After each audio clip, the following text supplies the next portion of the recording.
Assalamualaikum warahmatullahi wabarakatuh. Nama saya Rizky Maulana. Saya dari PMH B semester 4. Video ini dibuat untuk memenuhi ujian tengah semester mata kuliah Hukum Tata Negara. Video ini akan berisi mengenai resensi pertemuan pertama sampai dengan pertemuan ke-7. Langsung saja kita masuk ke pertemuan pertama. Mata kuliah Hukum Tata Negara, pertemuan pertama itu membahas mengenai aturan perkuliahan. Kemudian media apa yang digunakan, serta bagaimana sistem perkuliahan daring ini, dan juga bagaimana mengenai absensi, serta materi yang diberikan oleh Bapak dosen. Hanya itu saja di pertemuan pertama. Kita masuk ke pertemuan yang kedua. Pada pertemuan kedua, mata kuliah Hukum Tata Negara itu membahas mengenai pengertian, ruang lingkup, dan juga konsep hukum tata negara. Nah, dalam bahasa Inggris, hukum tata negara ini disebut dengan constitutional law. Hukum tata negara sendiri merupakan sekumpulan peraturan hukum yang mengatur organisasi dan juga negara. Hubungan antar kelengkapan negara dalam garis horizontal dan juga vertikal, serta kedudukan warga negara dan hak-haknya. Selain itu, dalam hukum tata negara itu berkaitan dengan organisasi, hak warga negara, serta aturan yang tadi disebut dengan aturan horizontal dan juga aturan vertikal. Kemudian ada asumsi hukum tata negara. Secara garis besar, asumsi hukum tata negara ini terbagi menjadi 3, yaitu ada aturan, negara, dan juga hak asasi. Nah, bagaimana dengan ruang lingkup hukum tata negara ini? Ruang lingkup tata negara ini terbagi menjadi 3, yaitu ada organisasi, struktur pejabat negara, dan juga pembagian kekuasaan. Organisasi itu berkaitan dengan bentuk negara, bentuk pemerintahan, kemudian lembaga negara. Ada tadi struktur pejabat negara itu berkaitan dengan lembaga negara. Kemudian ada pembagian kekuasaan, itu berkaitan dengan trias politika, yaitu eksekutif, legislatif, dan juga yudikatif. Lalu bagaimana dengan sumber hukum tata negara? Nah, sumber hukum tata negara ini terbagi menjadi 6 bagian. Yang pertama itu ada hukum internasional yang telah diratifikasi. Yang kedua itu ada peraturan tertulis. Yang ketiga ada nilai konstitusi. Kemudian jurisprudensi kedaulatan, kebiasaan internasional, dan juga doktrin ilmu hukum.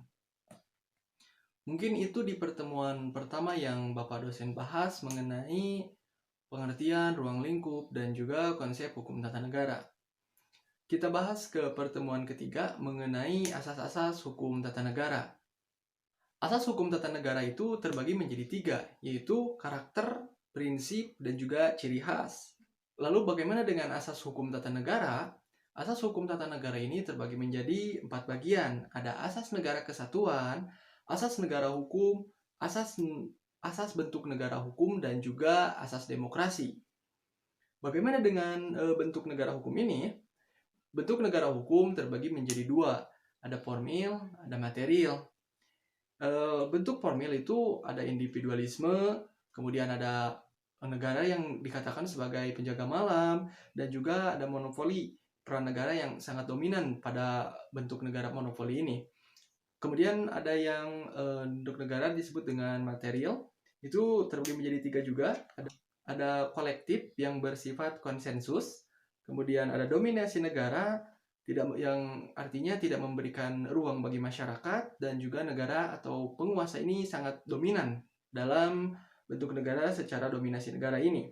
Kemudian ada welfare state, yaitu cita-cita negara yang penuh dengan kesejahteraan baik untuk rakyatnya maupun penguasanya.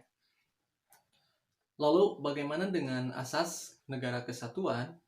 Nah, dalam asas negara kesatuan ini ada yang disebut dengan desentralisasi, yaitu pelimpahan sebagian wewenang pemerintah pusat kepada daerah. Kemudian ada dekonsentrasi, yaitu pelimpahan penyelenggaraan pemerintahan pusat kepada daerah. Dan juga ada tugas pembantuan, yaitu pembantuan dari daerah untuk penyelenggaraan pemerintahan pusat. Yang ketiga itu ada asas demokrasi. Indikatornya itu ada 6, yaitu penyelenggaraan kekuasaan berasal dari rakyat, kemudian penyelenggaraan kekuasaan yang bertanggung jawab, adanya partisipasi langsung atau tidak langsung dari rakyat, kemudian rotasi kekuasaan, dan juga ada pemilu, serta ada kebebasan yang dijadikan hak dasar manusia. Mungkin itu untuk pertemuan ketiga mengenai asas-asas hukum tata negara. Baik, saya lanjut ke pertemuan yang keempat. Baik, kita masuk ke pertemuan keempat. Pada pertemuan keempat ini, mata kuliah hukum tata negara membahas mengenai tipe dan susunan bentuk negara. Secara umum, bentuk negara itu terbagi menjadi dua, yaitu bentuk negara kesatuan dan juga negara bagian. Nah, negara kesatuan ini memiliki sifat berupa vertical management, yaitu berbicara mengenai pusat. Contohnya seperti negara Inggris, Jepang. Kemudian yang kedua itu adalah central representative, contohnya seperti negara Denmark dan juga Spanyol. Yang ketiga yaitu unification model, contohnya seperti Belanda. Dan juga yang keempat itu adalah mixed model, contohnya seperti Prancis. Kemudian ada yang disebut dengan karakter negara kesatuan. Ada 5 karakter negara kesatuan, yaitu yang pertama adalah satu konstitusi yang berlaku, kemudian satu pemerintahan pusat, dan ada satu kewarganegaraan, ada satuan pemerintahan lokal, dan juga dominasi pusat. Yang kedua yaitu adalah negara bagian. Dalam negara bagian ini, perasaan sebangsa pada negara-negara kesatuan politik yang hendak membentuk negara federasi. Keinginan untuk ikatan yang sangat tak terbatas ya. Jadi dalam negara bagian ini, heterogenitasnya itu sangatlah amat tinggi. Negara bagian memiliki karakter, itu satu wilayah terbagi atas negara-negara bagian. Kemudian ada kedaulatan ganda, dan juga tidak ada dominasi pusat. Artinya sifat negara pusat itu kooperatif dengan negara yang ada di bawahnya. Kemudian kita masuk ke pertemuan kelima. Pertemuan kelima ini membahas mengenai bentuk dan sistem pemerintahan. Bentuk pemerintahan itu terbagi menjadi 4. Yang pertama autokrasi, oligarki, monopoli, dan juga republik. Autokrasi itu berbentuk kerajaan, kemudian oligarki itu pemerintahan yang hanya dijalankan oleh beberapa orang. Monarki yaitu dipimpin oleh raja atau satu kekaisaran ya. Dan juga ada republik. Nah, ini berdasarkan kedaulatan rakyat. Menurut Aristoteles, bentuk negara itu bisa dikatakan bentuk negara sempurna dan juga bentuk negara kemerosotan. Bentuk negara sempurna itu ada monarki, aristokrasi, dan juga politeia. Sedangkan untuk bentuk negara kemerosotan yaitu ada despoti atau tirani, oligarki atau plutokrasi, dan juga demokrasi. Bagaimana dengan sistem pemerintahan? Sistem pemerintah itu terbagi menjadi 2, yaitu presidensial dan juga parlementer. Mungkin itu untuk pertemuan kelima. Dan kita akan masuk ke pertemuan ke-6. Pertemuan ke-6 ini membahas mengenai negara autokrasi dan juga negara demokrasi modern. Negara autokrasi ini suatu bentuk pemerintahan yang memiliki karakter yang berbeda dengan demokrasi atau kekuasaannya itu tunggal. Jadi memiliki sifat berupa satu sistem partai politik, yaitu partai tunggal, partai yang menguasai negara tersebut atau sistem pemerintahan tersebut. Yang kedua itu ada menghimpun kekuasaan sebesar mungkin.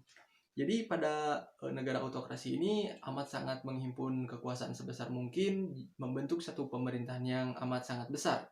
Kemudian yang ketiga itu organisme yang dianggap suatu kesatuan yang mempunyai dasar hidup. Yang keempat itu penentuan wakil rakyat itu masih sangat dominan oleh penguasa. Yang kelima itu eksekutif dominan. Contoh negaranya itu adalah fasisme Italia, nazisme Jerman, dan juga komunisme Uni Soviet. Kemudian yang kedua itu ada demokrasi modern. Demokrasi modern ini kebalikan dari autokrasi, di mana sistem ini memiliki suatu dominasi dari rakyat, jadi mempunyai kedaulatan dari rakyat tersendiri, bukan penguasa yang lebih dominan dalam sistem negara ini. Sistem negara demokrasi ini memiliki karakter atau memiliki sifat yaitu sistem multipartai. Jadi dalam satu negara ini banyak sekali partai, baik itu partai oposisi maupun partai pemerintahannya.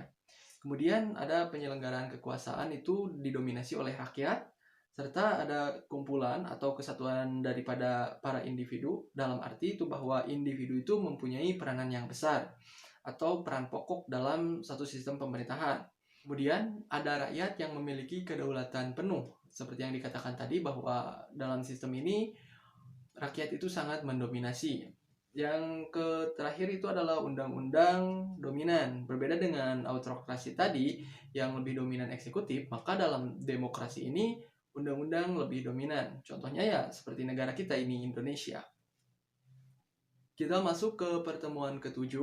Di pertemuan ke-7 ini membahas mengenai teori pembagian kekuasaan dan juga lembaga negara. Nah, pada pelaksanaan pembatasan kekuasaan, Maurice Devenger membagi beberapa syarat dalam pembatasan kekuasaan. Di antaranya, 1. Langsung, yaitu pemilihan para penguasa, pembagian kekuasaan. Yang ketiga, kontrol yurisdiksional. Yang kedua itu ada menambah atau memperkuat kekuasaan pihak yang diperintah. Yang ketiga, ada pengendalian kelaliman-kelaliman pihak penguasa dari masyarakat, baik internal maupun eksternal. Kemudian ada dalam teori pembagian kekuasaan ini berhubungan dengan bias politika. Jadi sangat erat kaitannya dengan teori ini ya. Montesquieu menyederhanakan pembagian kekuasaan ini menjadi 3 jenis, yakni eksekutif, legislatif, dan juga yudikatif. Teori pemisahan kekuasaan ini kemudian diadopsi oleh banyak negara, termasuk Indonesia. Pada setiap kekuasaan ini memiliki karakter dan juga sifat yang berbeda-beda, pun dengan tugas mereka yang berbeda-beda. Meskipun dengan demikian, para penguasa tetap terbagi menjadi eksekutif, legislatif, dan juga yudikatif. Mungkin sekian video yang saya berikan mengenai ulasan atau resensi dari pertemuan pertama sampai dengan pertemuan ke-7. Mohon maaf apabila ada kekurangan. Wassalamualaikum warahmatullahi wabarakatuh. Terima kasih.